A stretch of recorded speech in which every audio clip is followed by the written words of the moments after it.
So this talk is more like, oh no, I forgot to study for the ABSITE, the vascular portion. What do I have to know? What are the kind of highest yield points? And so that's what I tried to accumulate here for you guys.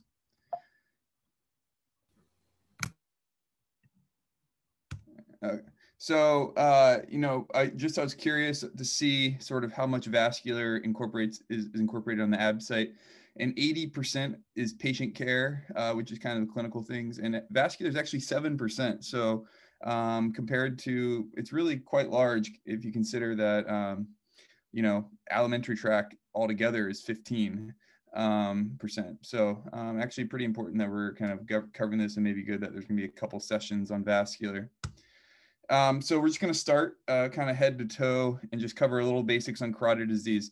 Like I said, this talk is not going to go into the studies that prove this. This is literally like, what are kind of the numbers? What are kind of the anatomy? What do I need to know?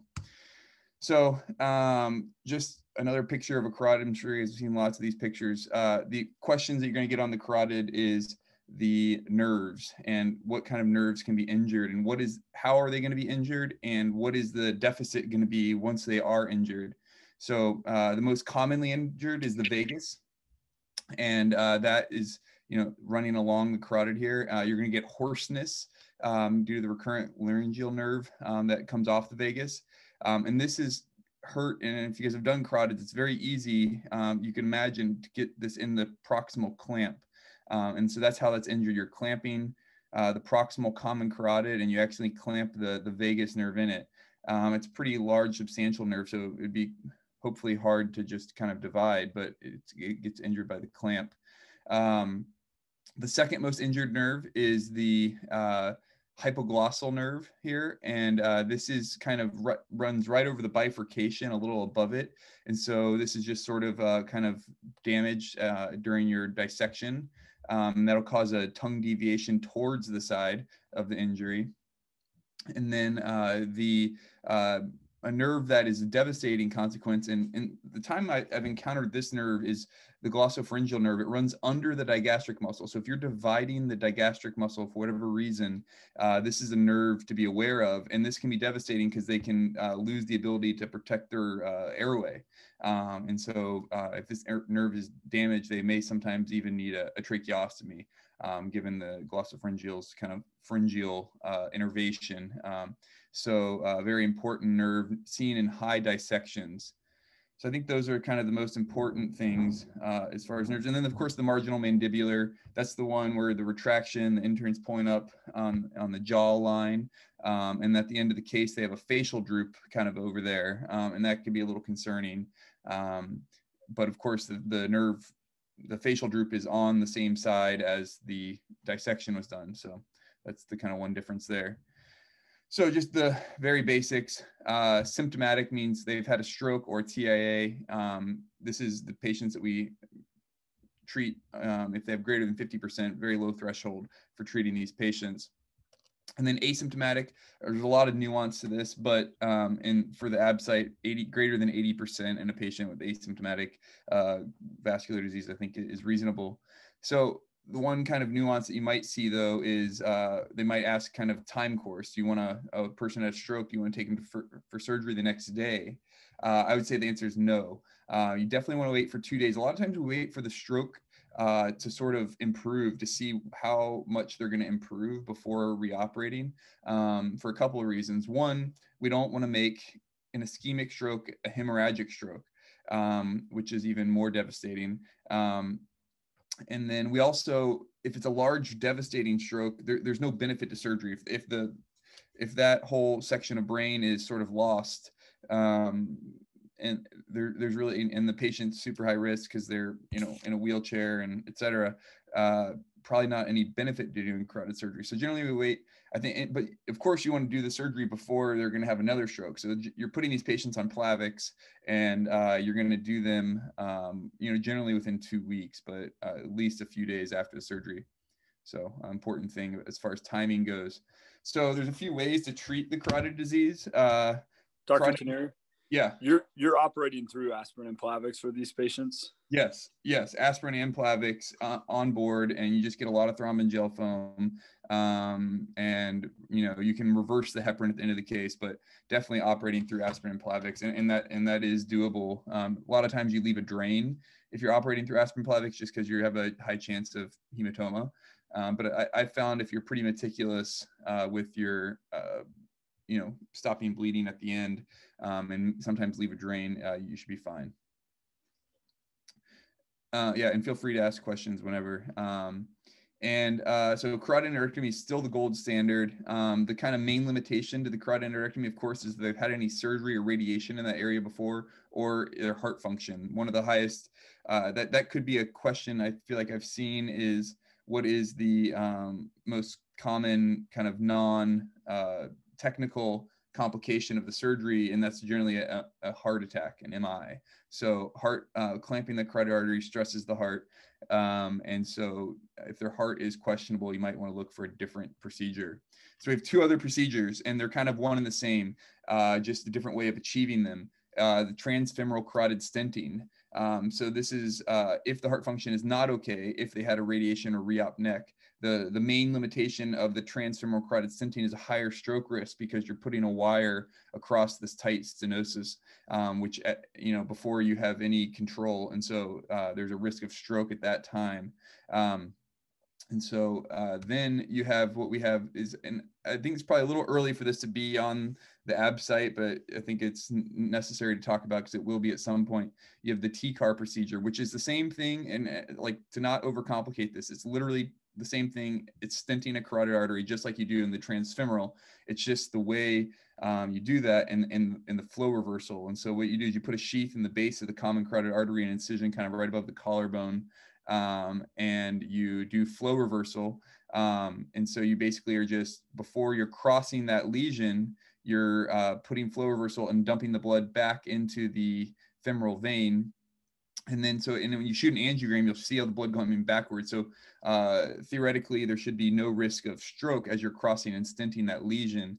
And the results are really, really impressive so far for TCAR in the big study, showing definitely less risk of stroke than transfemoral, and even lower than carotid endarterectomy. So a couple things just real quick on the TCAR.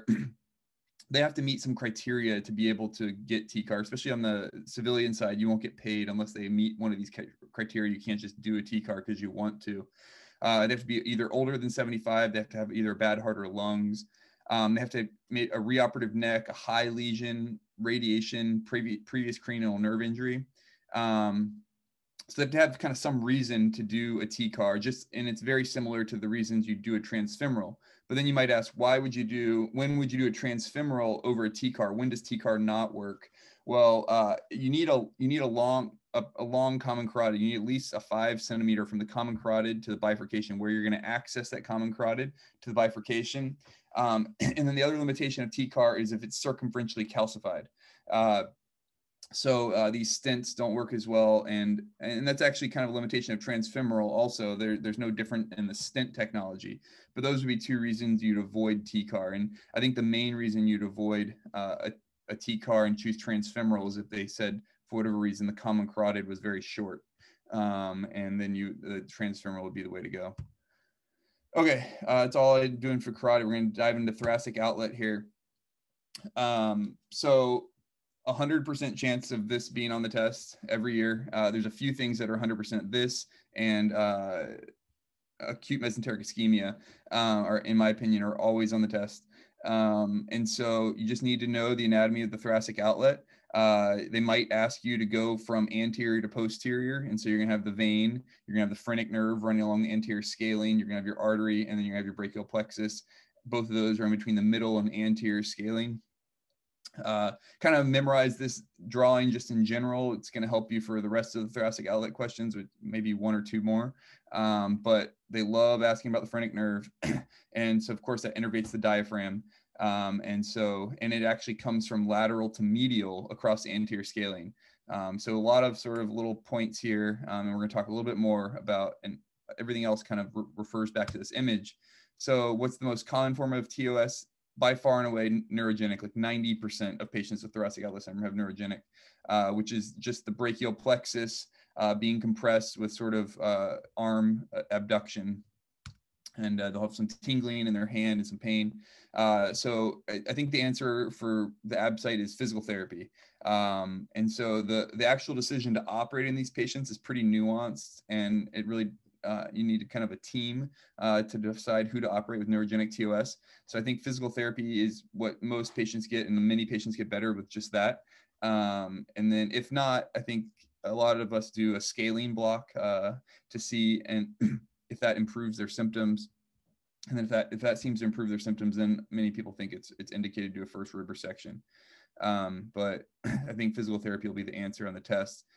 Paget-Schroeder's pretty common for tests. Second most common type of thoracic outlet syndrome, and this is obviously venous compression. So these patients, they come in the ER overnight, you're going to anticoagulate them. The next day, you're going to take them for a catheter-directed thrombolysis. Whether you do that in 1 or 2 days is, some people will drip them overnight. Some people will just do mechanical thrombectomy, percutaneous. Doesn't really matter what you do.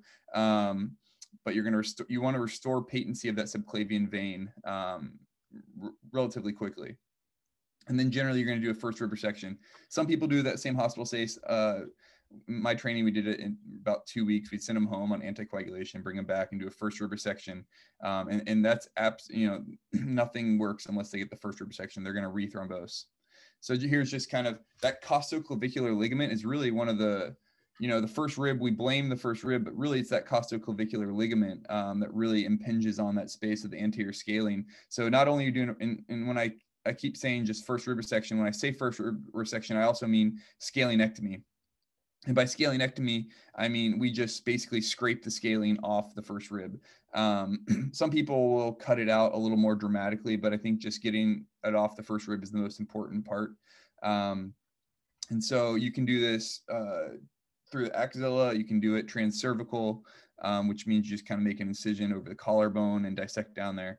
But either way, and actually for the venous ones, you actually make an incision. If you're doing transcervical, you go infraclavicular. As you can see, the anatomy kind of lies like that. But anyway, so that's sort of venous. The least common, if you can see these cervical ribs over here, they're cervical ribs. I won't ever see them unless I'm looking for them. And then the other one, and it kind of helps to look at the other side too, to see the cervical ribs. The other one's sort of right there. I don't know if you guys can see my mouse or not, but so hand ischemia in a young patient, first thing you should think of is arterial TOS. It's pretty rare, but you'll see it, I've seen it like twice probably. And so when they have this, you want to think of cervical rib, and this is causing an aneurysmal degeneration of the subclavian artery, which is then embolizing down the hand. Surgery, cervical rib resection, and interposition graft. So you're going to resect that artery and you're going to place a graft. The wrong answer for this would be stenting. If you're still having a mechanical obstruction by this cervical rib, especially in a young patient, you're not going to want to stent. And in general, I think on the test, if stenting is a question and it's a young person with some sort of traumatic injury, some sort of bony, whatever it is, injury, I think stenting is probably the wrong answer. Okay, we did a whole talk on dialysis access like a month or two ago. So we're just gonna kind of briefly run through a few of the high yield points. So temporary, we're gonna talk about temporary access, then we're talking about permanent access. We have the VAS caths, which are just your kind of central lines. For dialysis access, these should be in as short as possible. The patient should never discharge with one, as they have a high infection risk and they have a high venous stenosis risk. And obviously it's right in their neck, so it's super uncomfortable and not a good place. So any patient that has one of these and they're leaving the hospital still on dialysis should get a tunneled line, which is, kind of the same venous anatomy, but you're tunneling it under the skin and it's coming out right there. So these are cuffed to kind of hold it in place. They're tunneled, they're more comfortable. They have a lower infectious risk, but they also have a very high central venous stenosis risk. And in patients with high central venous stenosis is what kills these patients in the long run many times, because they can't get, if your central veins are stenosed, you're not going to get access from the right or the left side. and then you have to go to groin access, and then it's just sort of a downhill spiral from there. So getting these out is also very important, and establishing good access is important. I don't know if you guys have noticed this, but like my last year or two of taking the ABSITE, they started talking a lot about peritoneal dialysis. I'm not going to cover in detail about peritoneal dialysis, but I'm just going to cover some of the patients like I feel like this could be a good question. Maybe I've seen this, but who you're not going to put peritoneal dialysis for? Who needs arterial venous access? So extensive abdominal adhesions, obviously, you're not gonna be able to place it easily. Significant. So, and I think this is kind of the question I see a lot, is either a homeless person or, some kind of psychiatric disorder, or they have limited social support. Those are reasons to not place peritoneal dialysis. These patients are hooking up themselves at home every night. They need a clean place, a clean apartment. They need to be able to kind of maintain this equipment to some degree. And so all that is necessary to undergo peritoneal dialysis, and then any kind of uncorrectable hernia. And then there's other things that you would maybe consider not doing it, whether they're obese, they have intra-abdominal foreign bodies, they have inflammatory bowel disease, malnutrition, or frequent diverticulitis would probably be a bad person to put peritoneal dialysis. And these are the patients you're going to say on the test that they need some sort of AV access. So let's talk about AV access briefly. Like I said before, it's fistula mostly first. Autogenous is still best, unless patients have a short life expectancy. So, we put, you guys are in the OR with us. Well, we put these, make these fistulas, but they're not going to be ready to use for 3 to 6 months. And sometimes they require, I think it's up to like 50% of these patients require a secondary procedure to get them to mature. And about 30% are never going to mature. So point being is fistulas are great, but they're hard, relatively hard to get to use. And so if there's a patient it's pretty ill, whatever they have, that shortens their life expectancy, getting them a graft might be the best thing to get the tunneled line out, decrease their infection risk, decrease their central venous risk, and get some kind of prosthetic graft in a patient with short life expectancy. So, but of course, we still are trying to do fistulas in the right patients. And so you're just going to march up the arm. This is definitely questions on the test before. And so I have a picture here. So radiocephalic, right? That's the picture here, is the first attempt. A little outside the ABSITE talk, but I think if a patient is very close to dialysis, this is probably not one you want to start with, because these have even a higher failure rate and need more procedures to get to maturation.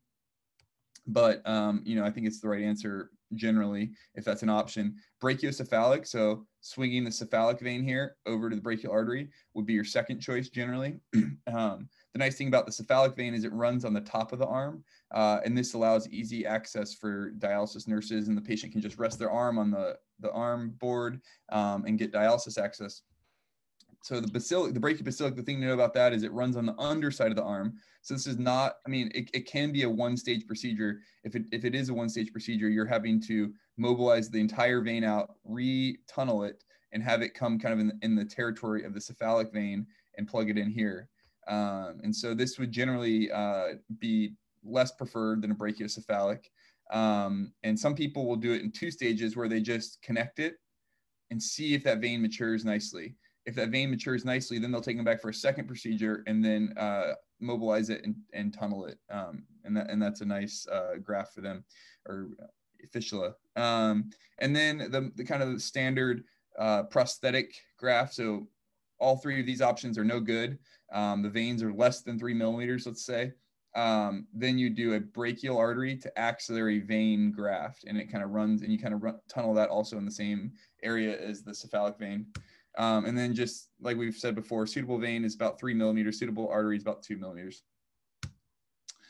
All right, AV fistula complications. We talked about this last time. High venous pressures due to outflow stenosis, right? So these veins are not used to seeing arterial flow that's creating that fistula, and so they scar down over time.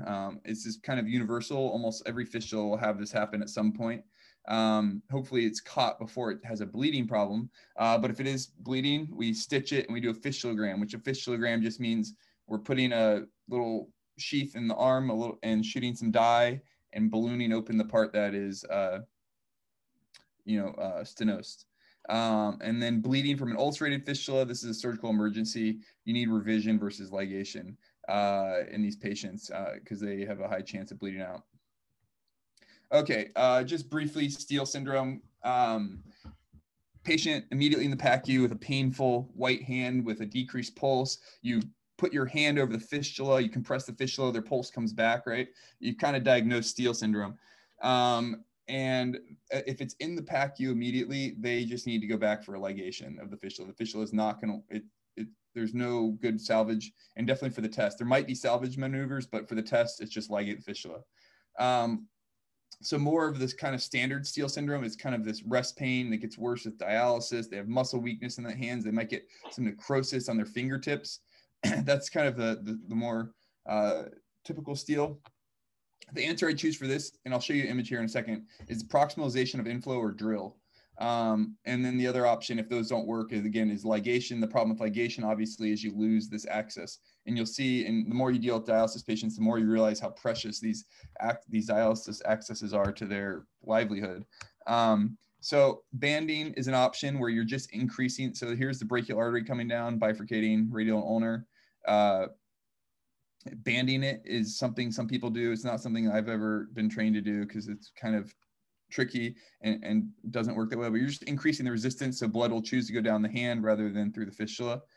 Drill, I think we're getting a little in the weeds now. I don't think you need to know exactly the anatomy of a drill, but I think distal revascularization with interval ligation literally is all you need to know for a drill. Is your bypass, you're going to ligate the brachial artery just distal to the fistula, and you're going to bypass it to get flow to the hand. So the flow is preferentially going to the hand with no competitive flow from the fistula, and the remainder of the flow goes to the fistula. Has high success rates in general, but obviously the problem with this is the hand is dependent on a bypass graft now.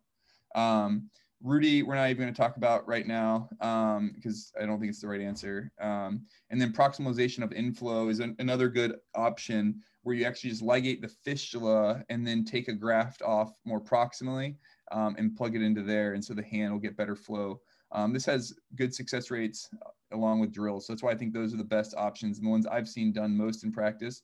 The other option for a proximalization of inflow is you can actually just disconnect the fistula and make the fistula and plug in the fistula up here more proximally and make it kind of a loop fistula.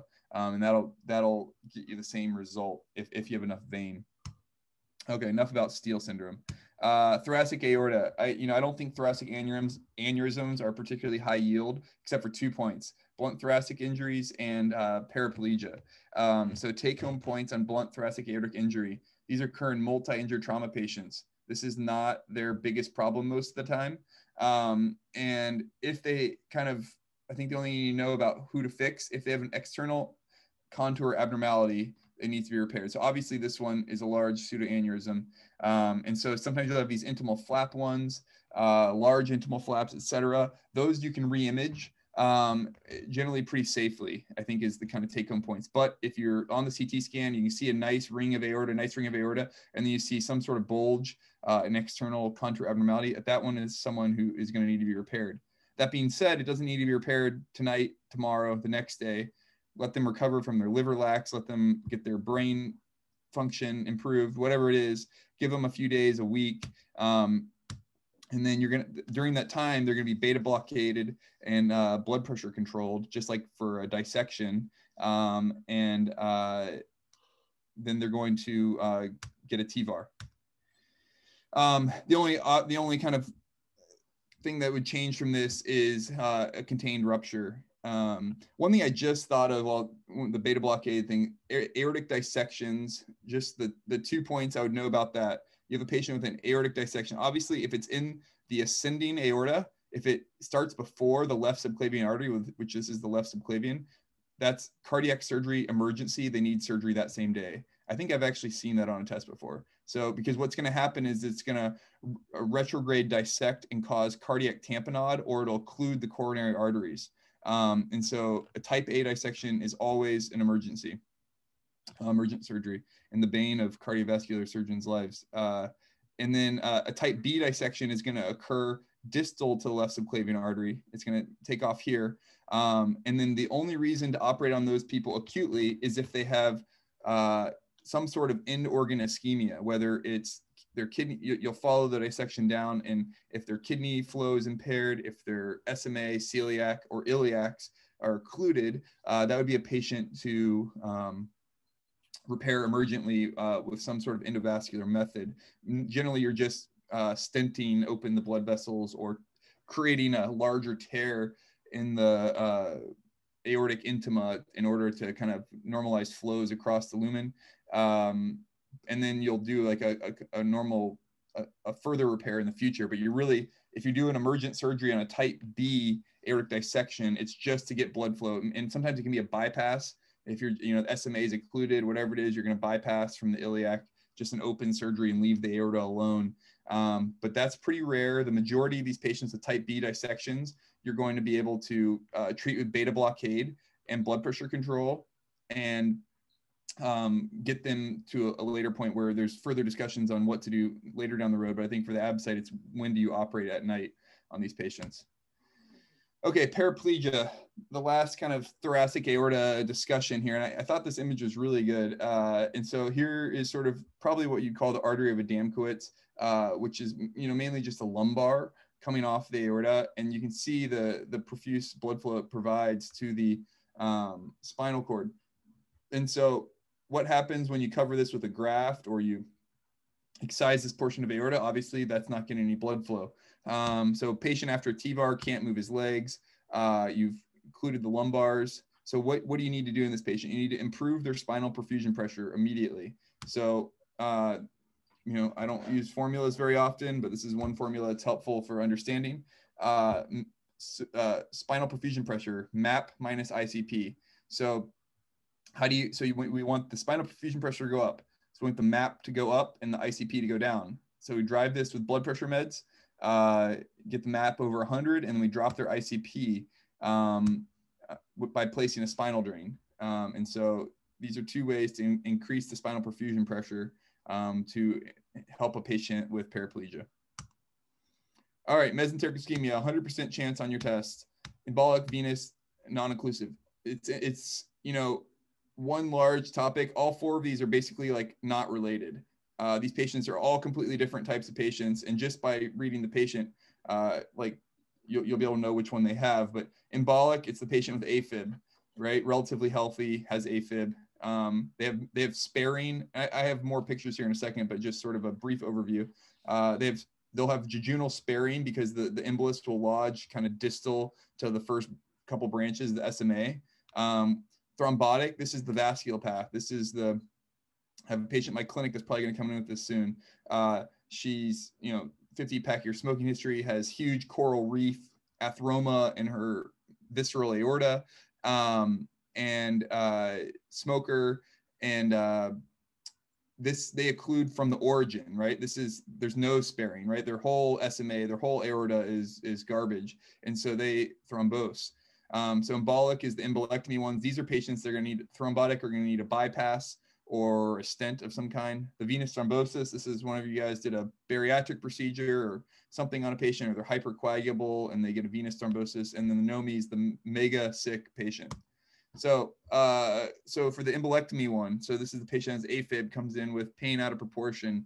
You get the CTA, they have a embolus lodge. So I've 100% seen this on the ABSITE boards. How do you access the SMA? So you're going to lift the transverse colon up. You're going to follow the middle colic down to the SMA, kind of at the root of the mesentery, and you're going to open up that peritoneum and find kind of the pulse proximally and open up that SMA. This is obviously, more detail than you need to know, but like you're going to isolate each branch. You're going to heparinize the patient. You're going to make a transverse arteriotomy, and then you're going to perform a Fogarty embolectomy. 2 points. For whatever reason, I always had the hardest time understanding the transverse versus the longitudinal and when you do which. I don't think it's, I think so any kind of embolectomy, you're generally do transverse. The problem with a longitudinal incision is when you close that, you're inherently narrowing it to some small degree because there's portions of either side that are not kind of part of the lumen anymore. So generally when we make a longitudinal incision, unless it's a really patulous artery, we like to patch it to make sure we're not narrowing it. So any kind of embolectomy you're doing, just choose transverse. Transverse is the only time you're going to do a longitudinal is if you're doing some sort of removing plaque, right? So there's like a extended disease in a vessel, whether it's the carotid, whether it's the common femoral, kind of either of those common places, then you're going to make a longitudinal incision to get out that plaque. But if you're just taking out clot, you're just going to do a transverse incision because you're not going to narrow anything when you close it. One quick point before we finish this is, so say it's a thrombotic patient, say it's not an embolic patient. This is a patient where you would want to mobilize the duodenum, the ligament of Treitz, and once you mobilize the ligament of Treitz, you're going to be down on aorta. And this gives you access for bypasses from the aorta to things, or getting to the actual root or the actual base of the SMA. And when I saw this image, it just made me think of I'm actually studying for my vascular boards right now, 2 things we're studying about. SMA causes a few other problems, totally unrelated to what we're talking about. And sorry if this is totally distracting people, but we're going to talk about them since we have a good image of it. Nutcracker syndrome. See, this is the left renal vein that comes right under the SMA. And so Nutcracker syndrome is when these patients have flank pain, pelvic pain, and they can have varices in their pelvis. They have pain, dyspareunia. And so this is from that narrow angle of the SMA with the left renal vein here. And you're generally have a dilated left renal vein. They're going to have hematuria, even if it's microscopic.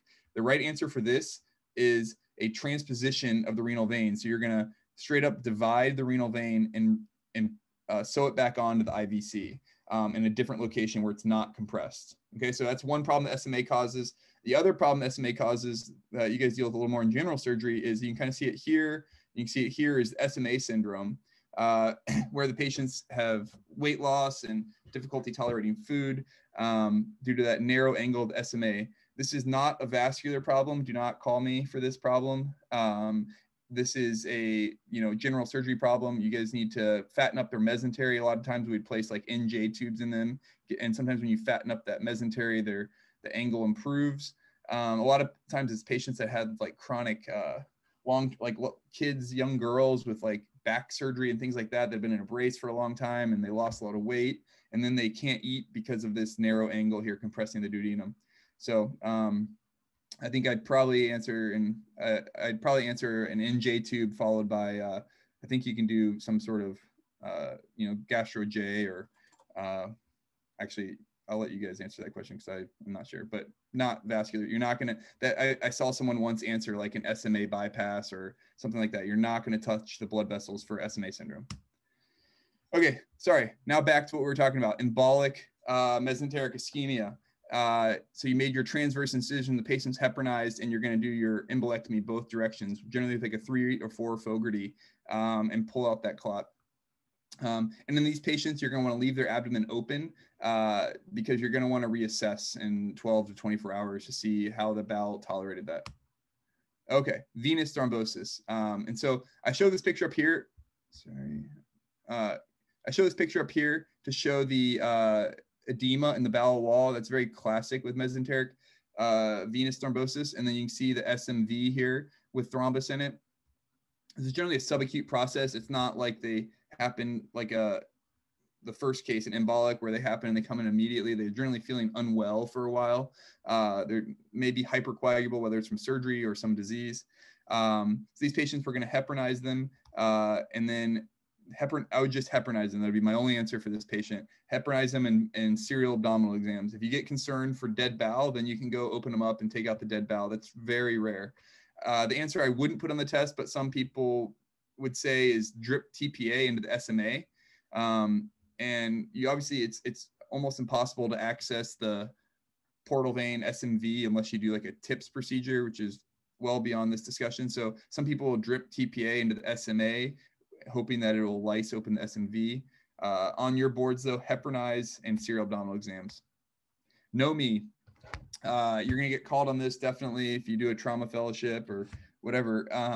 This is the ECMO patient that is in cardiac failure, that has a rising lactate, and they say it's his bowel for whatever reason. So They're high pressors. Ischemia is going to be in watershed areas, the splenic flexure, the rectum, etc. So the only answer for these patients is resuscitate and prove their cardiac function, the OR for dead bowel. But you're not going to, there's no vascular procedure to be done here. Okay. I don't know. This is like 90% chance of being on your test. They love this, the renal vein artery pelvis anatomy. And so there's a few learning points on this image here. So VAP is how I always did it: vein, artery, pelvis. And just know that that's definitely gonna be like 1 or 2 questions. Know your gonadal vein anatomy. The gonadal vein drains into the IVC on the right side. I just remember IVCs on the right side of the patient. So if there's a left-sided gonadal vein, it can't drain into the IVC because the IVC is on the right side. So it has to go through the renal vein. And then the other 2 points from this image here is the iliac vein compression. So this is cause of May-Thurner syndrome, where a young patient will get a DVT in their left leg, and you get a CT scan and there's compression here. So generally they need a thrombectomy and a stent here to help. This is the treatment for that. Everyone has some sort of compression here. Generally we don't get DVTs from it. The other point to see is, and I think this image would be a little better maybe if this artery was maybe a little higher here. A lot of times, or answers to tests, is there's a gunshot to the confluence of the iliac vein / IVC, difficulty visualization. That's when you divide this right common iliac artery in order to visualize that if there's a terrible injury. I missed this on like one of my first ABSITEs, is aorta bifem. Patient has rest pain. They have no flow through their aorta iliac segment. When do you do an end-to-end anastomosis versus an end-to-side anastomosis? So you're bypassing from just below the renal arteries all the way down to their legs. The key thing here is, how is their pelvis being perfused? I've seen a patient get this procedure and die from pelvic ischemia. It's a terrible, terrible thing. So you really have to think about how are they getting flow to their pelvis. There's a lot of important organs that rely on these internal iliacs. We can live without one internal iliac. We can't live without both. And so if their external iliacs are open, you can do an end-to-end, because they're going to get retrograde flow into those internal iliacs. If their external iliacs are occluded, you're going to do the end-to-side, because even though there's severe disease down here, there's probably going to be room to get down, because they're going to keep their normal sort of flow down the aorta and fill their internal iliacs while also getting blood down to the legs. So important point. We prefer to do the end-to-end. It's just a kind of more natural anastomosis, but if there is reason, we can do the end-to-side. I don't know why they love this on testing. This is fibromuscular dysplasia. So you're gonna have a young patient that has hypertension. They get sent to vascular clinic to rule out kind of causes. We get an angiogram on it, shows a string of beads. So it's the question recently has been kind of, which layer is it? Is it the intima? Is it the adventitia? Which area is having the fibroplasia? It's the medial, it's the media having the fibroplasia. So, and basically we just rupture that with a balloon angioplasty. We don't stent it, and generally they get better. So renal arteries and internal carotid arteries is where they get this the most. I think this is like super low yield, but just included it. Aneurysm criteria, greater than 5.5 centimeters in males, greater than 5 in women, or if it's growing, or if it's symptomatic or infected. Symptomatic would mean pain with palpation, kind of a back pain that you can't relate to anything else, and everything else has been worked up. Iliac artery if it's greater than 3.5, femoral artery if it's greater than 2.5. I think the more pertinent point is a popliteal artery aneurysm. I think these are unique. They're not super uncommon, and they are just sort of have unique characteristics about them. So interestingly, most of these patients present with symptomatic issues. They don't find these kind of routinely. Patient presents with a cold leg and is found to have popliteal artery aneurysm. And like it says, 50% or more, have a diagnosis or are symptomatic. So in these cases, you want to screen for AAA after you fix their cold leg because there's a high chance they have an abdominal aortic aneurysm. And then these patients, these aneurysms don't rupture. You're not worried about them blowing out behind their knee, but they're going to embolize. So you see all this laminated thrombus here. That's what embolizes down the leg, or they occlude. They don't rupture. And so we treat with bypass and ligation is the best answer here. You want to make sure you ligate because you don't want to leave this, you don't want to just bypass and then they still have this laminated thrombus that can embolize down the leg. Can consider endovascular stenting of good sealing zones and patent tibials. So the only thing I'd say here is a little in depth here. Stenting is okay in these patients if they have good runoff. Partly because when you're mucking around in here and you're putting your stent in, you could embolize. So if you only have one vessel runoff and you embolize, then they have a cold leg. So you didn't help them there. So if good runoff, you can consider endovascular stenting. But I think the best answer for the test is bypass and ligation. Okay, more pertinent for AAA is the complications. Bloody diarrhea, 1 to 2 days after AAA. You're going to do a sigmoidoscopy, right? And then if you see this image, your answer is going to be IV fluids, antibiotics, and serial abdominal exams. If you see this image, your answer is going to be colectomy. All right, that's all I have to say about that. AAA complications. Okay, abdominal distension after starting a diet after a AAA. So we're messing around in the retroperitoneum. There's a lot of lymphatics back there. So you send it to your IR. They send you this image back, and you're like, oh man, I have a chyle leak. So this doesn't have to be aortic surgery. It can be sort of any abdominal surgery, or even thoracic surgery for that matter. But if they have this problem, you can put them on a low-fat diet. And then the medium chain fatty acid supplementation, that's a pretty frequent test question. So, and these will generally resolve with kind of, hopefully will resolve. Otherwise it's a really tough problem. Okay. This one is from my own experience here. You have a patient that has algeria and AKI following an open AAA, or algeria. So of course you're concerned about they're not resuscitated well enough. So you resuscitate them, they get a little better, but not much better. And you're like, okay, let's get an ultrasound to confirm that we didn't bag the renal arteries. They say, oh, the blood flow is great to the renal arteries. Whoops. But check this out. And you can see this dilated renal pelvis, and the other side's totally normal. Well, then you know that you have a ureter complication. And so you have to go back and either stent or open repair that ureter. That actually, something I like from urology standpoint, that's probably the most high yield is kind of your algorithm for ureter injuries, high, low. So make sure you guys review that. And then endo leaks, type 1s just are coming around the graft. You're not even sealed basically. So the graft is not doing its job at all. You don't have a good seal zone proximally or distally. Aneurysm is going to grow. Type 2s, these are the branches, those lumbars, those IMAs, they're back bleeding. Type 3, you have either a hole in your graft for whatever reason. We see this with certain types of grafts, or the components, this is a separate limb here. They're not sealed well. There's not adequate seal, or there's a hole down here. And so blood is just squirted. So this is, I kind of am most concerned by type 1s and type 3s because these are true like systemic pressure in your aneurysm still, right? Type 2s can have that. I've never seen a type 4, but type 1s and type 3s, you really have normal kind of systemic pressure in your aneurysm sac, and you need to fix it as soon as possible. Okay, we're gonna wrap up here. Peripheral vascular disease, ABI, super high yield. Ignore that alternative method one. This is just the first image I found. Higher ankle pressure over the higher brachial pressure. That's your ABI. Please do this when you call me with a trauma, whatever leg, just do this. Have your intern learn how to do this. It'll help them for the ABSITE. Claudicant. This was on my oral boards. I've seen it on other boards, and it's boring. You just stop smoking, exercise, aspirin, statin. We do not operate on claudicants almost ever. Indications for procedure: rest pain or tissue loss. They can't sleep at night. They put their foot on the bed and they hang their foot off the bed. It gets better. And tissue loss, obviously they have ulcers or things like that. That's a reason to treat. So problems we're seeing here in Texas and everywhere in the world a lot is ABIs are non-compressible. What do? So you get a toe pressure, and it's literally a little cuff here. And this is this checks the waveforms here, and you check see when the waveforms come back based on the pressures. It's just like an ABI, but of the toe.